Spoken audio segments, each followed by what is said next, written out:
If you're new to e-mountain biking, one of the most essential skills to learn is how to use your gears and your mode correctly. And once mastered, you'll really be able to see your potential and just what an e-bike can do.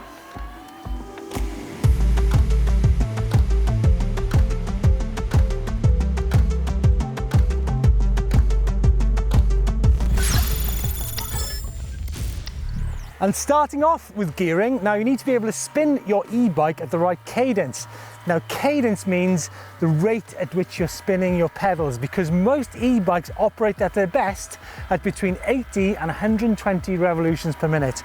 Okay, so here's an example of cadence. I'm now spinning at between 90 and 100 revolutions per minute, and my bike is really loving that. It's working at an optimum rate.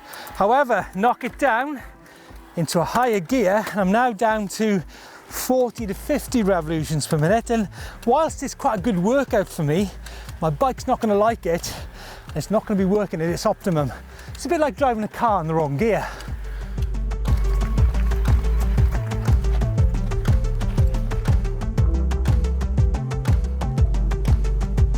I'm going to start off with some of the basic mistakes people do on their e-bikes. First of all, you can actually pedal too quickly. I'm now doing about 125 revolutions per minute, which actually means the bike stops giving you support and that effort is all your own.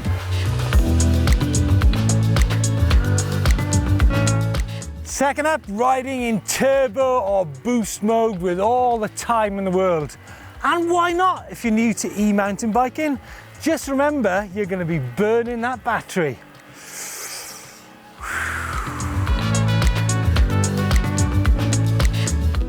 Now this next one is probably the most basic error, and it doesn't matter if you're riding smooth tarmac roads or on a single track technical trail in the hills like those above me.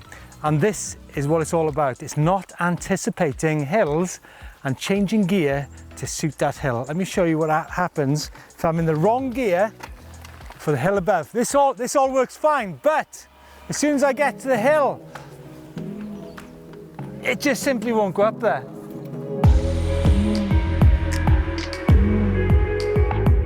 Now my gear is fine here, but as soon as that road steepens, oh, I really do run out of gear. Ah! Now I'm going to show you the correct way. I see the hill, I change gear into an easier gear, and it doesn't matter what mode you're in, that e-bike will get you up there. 100 RPM. Woo!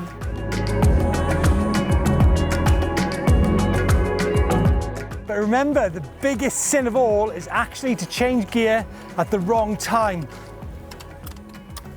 which puts a huge amount of stress on you and especially your gears. Ah! An e-bike then is pretty much like a car. You keep a car revving and you keep an e-bike spinning. Let those revs drop, let the spinning drop, and it simply comes to a halt. Now, on a traditional mountain bike, you can sometimes grind it out and it actually feels pretty good. But on an e-mountain bike, that simply does not work. Time then to talk about mode. Now mode is that button on your handlebar which controls eco, trail or boost mode, or it could even be on your display. Now most of the time on flat or gently uphill terrain, I'd actually use eco, because after all, eco is still significantly easier than on a standard mountain bike. Now I can see now that my revs, my cadence is dropping below about 80, so I'm going to switch from eco up into trail, and you can see my cadence rising.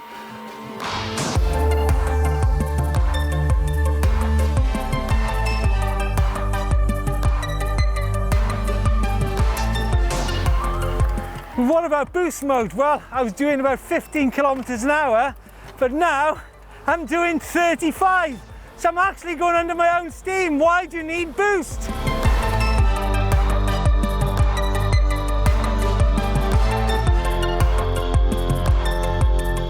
So if you do find yourself beyond that 25 kilometer an hour restriction, going downhill or on the flat in turbo mode, which you most likely will be, then simply pop it back into trail or eco mode, and don't forget to alter the gearing to go with that. Now, a really good tool to use if you're new to e-mountain biking. It's actually a display which shows your cadence and also your speed, and in that way you can match your spinning of the pedals and also your gearing to suit. Now, I've used the road to show you the basics of gearing and mode, but the fundamentals of this applies off-road as it does on road. I'm going to leave you then with 2 videos to show you just what these e-mountain bikes are capable of. Time to hit the trails and change gear.